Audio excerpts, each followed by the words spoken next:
करेंगे।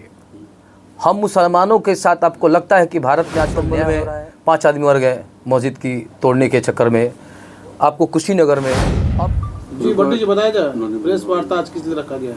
देखिए, आज हम सभी मीडिया कर्मियों का सबसे पहले आभार व्यक्त करते हैं कि वो उन्होंने अपना कीमती वक्त हमको दिया।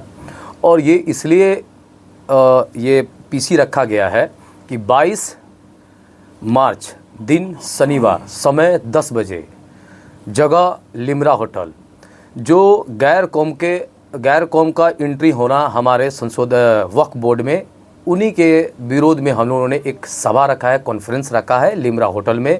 और उम्मीद है कि लोग हज़ारों के सैकड़ों की संख्या में आके इस आवाज़ को बुलंद करेंगे। और जो मुसलमानों का वजूद वकार है, जो एक वक्फ बोर्ड उनका अधिकार है, जो छीनने की कोशिश की जा रही है, घुसने की कोशिश की जा रही है, उसी पे विरोध में हम लोगों ने एक सभा रखा है। क्या मामला है? वक्फ बोर्ड के खिलाफ आप क्यों विरोध कर रहे हैं सरकार का? क्यों नहीं करेंगे? हम मुसलमानों के साथ, आपको लगता है कि भारत में आजकल न्याय हो रहा है? मस्जिद हमारी तोड़ी जाती है, मदरसे हमारे बंद होते हैं, दाढ़ी हमारी खींची जाती है। बेनीपट्टी मौलाना का क्या दोष था? इसलिए मारा गया क्योंकि उनके मुसलमान थे। बगल में संभल में 5 आदमी मर गए मस्जिद की तोड़ने के चक्कर में। आपको कुशीनगर में अब शरीयत में घुसी जाते हैं, 3 तलाक में घुसी जाते हैं। अब वक्फ बोर्ड, जो हमारा अपना वजूद वकार है, जो वक्फ है क्या? वक्फ ये है कि जो हमारे पूर्वज छोड़ के चले गए हैं, इस्लाम और अल्लाह के नाम पर जो दे चीज़ों को अपने कौम में मजबूती के साथ, जैसे में मदरसा, मस्जिद, यतीमखाना और जितने भी बड़े परेशान हों, गरीब गुरजों को मदद के लिए वक्फ किया, उसी को देख रेख को वक्फ बोर्ड बनाया गया। और उसमें गैर कौम को एंट्री होने का क्या मतलब है, क्या ज़रूरत है आपको बताइए। आप सरकार का ये कहना है कि वक्फ बोर्ड से जो चीज़ें मुसलमानों को मिलना चाहिए वो आम जनता, आम मुसलमान तक नहीं पहुंच पाता है। सरकार अगर सबका साथ सबका विकास, माननीय प्रधानमंत्री जी कहते हैं, क्या आपको लगता है कि सबका साथ और सबका विकास हो रहा है? अगर ऐसा होता तो मॉब लिंचिंग क्यों हो रही है? अगर ऐसा होता तो अजान पर से, हमारे जो मस्जिदों से अजान उतारने की बात क्यों हो रही है? अगर ऐसा होता तो होली में जो विवादास्पद बयान जो आ रहा है बार बार लोगों का कि होली के दिन मुसलमान ना निकले, और एक सीओ, एक अनिरुद्ध चौधरी जो एक स्पोर्ट्समैन के द्वारा भर्ती होता है, उसका बयान सुनिए। ये क्या है? तो ये आपको लगता है सरकार हम मुसलमानों के साथ है? बिल्कुल ही नहीं है। सरकार हमारे जो चीज़ें हैं उसमें जाके हम लोगों को डायरेक्ट, हम लोगों को चोट देने का काम कर रहा है, और हिंदू भाइयों को खुश करने के लिए, क्योंकि सिर्फ और सिर्फ इसमें राजनीति हो रहा है, और उसमें कहीं भी देश का भलाई नहीं होने वाला है, ना आम जनता का भलाई होने वाला है। वक्फ प्रॉपर्टी है, उसमें तो बहुत सारे अपने ही, जिस कम्युनिटी की बात कर रहे हैं, कई जगहों पे तो वही लोग, अपने ही मुसलमान ही लोग कब्जा किया है, धर पकड़ लिया है। तो ये काम नहीं, तो आप तो सरकार, हम जो सरकार है उसमें दूसरे कौम गैर की एंट्री क्यों हो रही है भाई? क्यों? हमारे मुसलमान में आदमी की कमी हो गई है? हमारे मुसलमान में या फिर एकदम कमज़ोर हो गया है, तभी ना दूसरे कौम को लेके आया जा रहा है?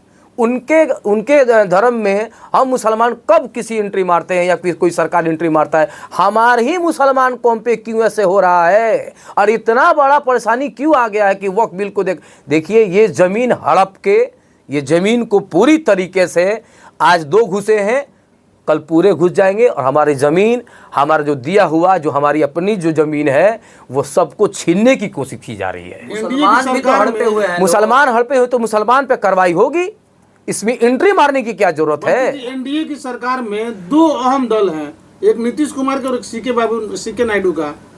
क्या लग रहा है इन दोनों की क्या भूमिका होनी चाहिए? क्योंकि पूरे देश देख रहा है, पूरे देश देख रहा है कौन मुसलमानों के साथ है, और सेकुलरवादी के नाम पर सिर्फ एक छलावा है। सेकुलर के नाम पर सिर्फ मुसलमानों को वोट लिया जाता है, लेकिन मुसलमानों के लिए कोई आवाज़ नहीं उठा रहा है। इसलिए हम मुसलमान अपना हक खुद के लिए लड़ेंगे, और लड़ भी रहे हैं अगर कोई हम लोगों के साथ।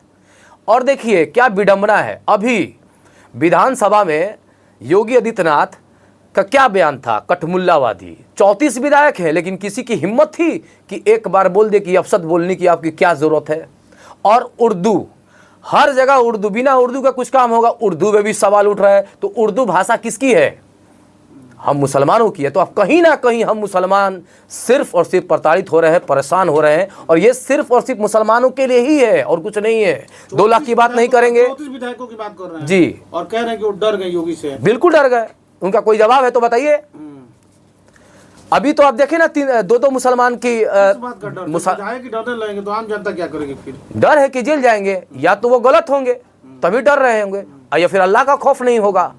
जेल तो आप भी जा सकते हैं, बिल्कुल जाएंगे, बयान दे रहे हैं आप। कोई दिक्कत नहीं है। अगर अल्लाह के काम में जेल जाते हैं तो इससे बड़ा मेरे लिए क्या हो सकता है? अल्लाह के लिए तो मैं शहादत देने के लिए तैयार हूँ, लेकिन घुटने नहीं टेकेगा मोहम्मद कैफ किसी भी हालत में। कौन आवाज़ दे रहा है नहीं दे रहा है ये मेरा मुद्दा नहीं है। मैं मोहम्मद कैफ आवाज़ दूंगा और मैं अपने जमात को गूंगा नहीं होने दूंगा। मैं अपने जमात को आवाज़ और आवाज़ उठाने की बात करता हूँ और करूँगा इंशाअल्लाह। ये जो प्रोग्राम आप लोग का है वक्फ संशोधन बिल के खिलाफ कॉन्फ्रेंस, जी, इसमें कौन कौन लोग रहेंगे, किस बैनर की तले? देखिए, आम जनता का बैनर के तले है, आम लोगों के सहयोग से हो रहा है।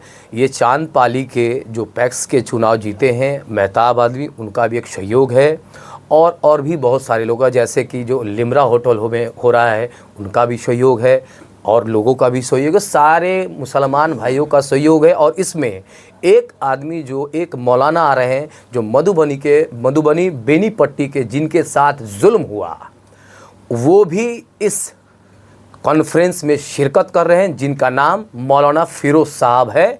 वो भी आ रहे। उनको क्या पड़ी है? वो भी मालूम है कि हम मुसलमानों के साथ कितनी ज़्यादती हो रही है।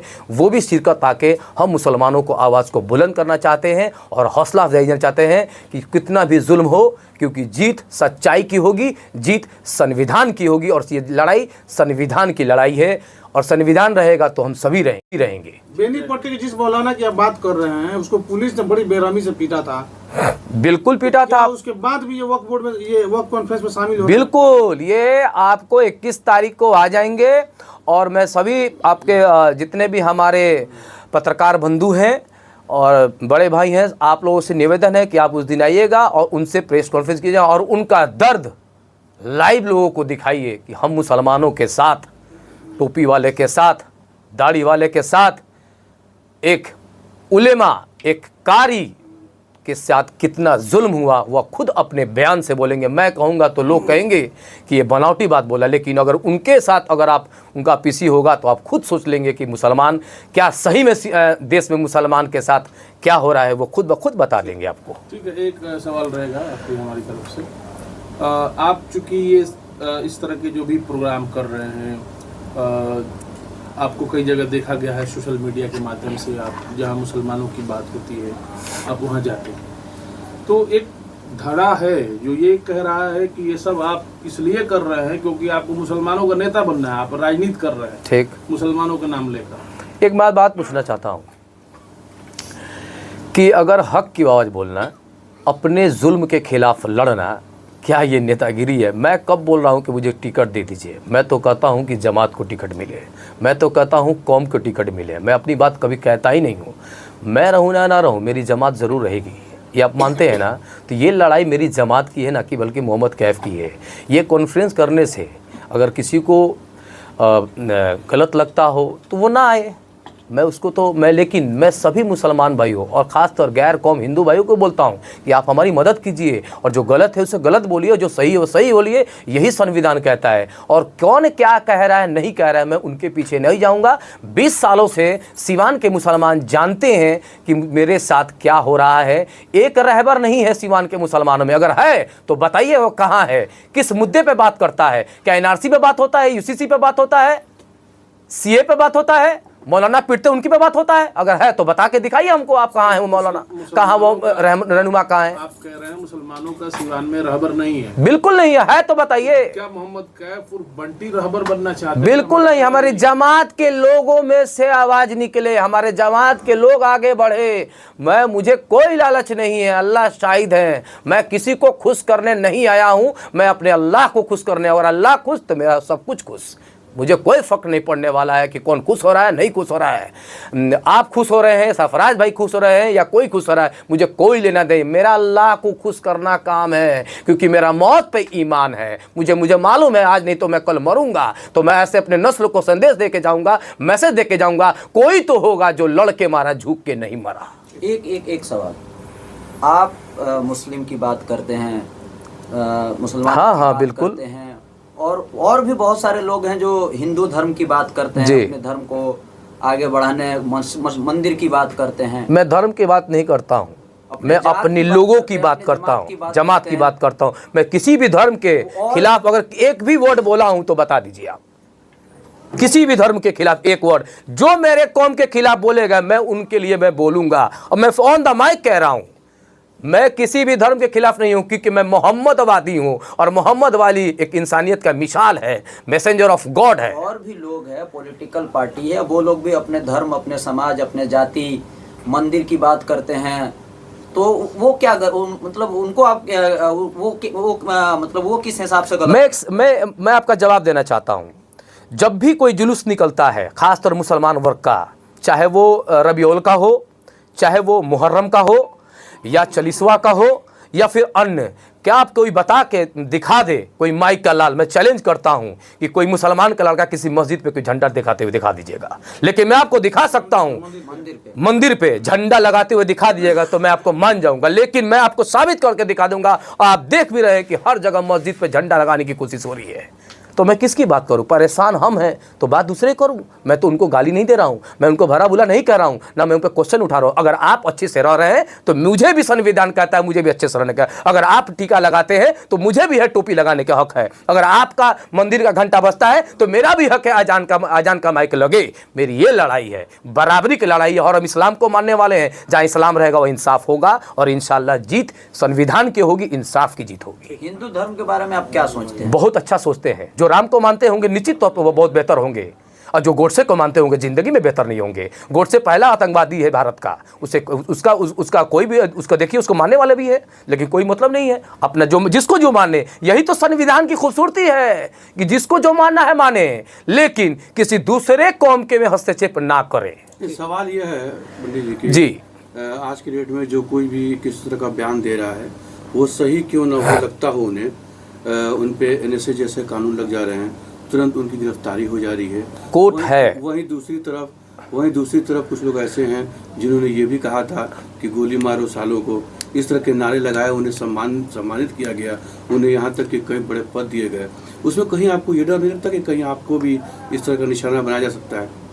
डर लगता है अल्लाह से और किसी से नहीं। डर लगता है अल्लाह से और किसी से नहीं। इसी की तो लड़ाई है कि आप हमें गाली दे दीजिए तो आपको सम्मान मिल रहा है, और हम सच बोल रहे हैं तो हमें जेल मिल रहा है। तो जेल जाना ही पसंद है, लेकिन झुकना पसंद नहीं है मोहम्मद कैफ ना मोहम्मद कैफ के कौम को। चाहे कुछ भी हो जाए, याद रखिएगा, अगर मोहम्मद सल्लल्लाहु अलैहि वसल्लम के मानने वाला मुसलमान होगा तो निश्चित तौर पे सब्र के साथ, संविधान के साथ बढ़ेगा, और जीत संविधान की होगी, जीत मोहम्मद सल्लल्लाहु अलैहि वसल्लम की बातों की होगी, सब्र की होगी, और इंशाअल्लाह जरूर एक दिन कामयाबी मिलेगी।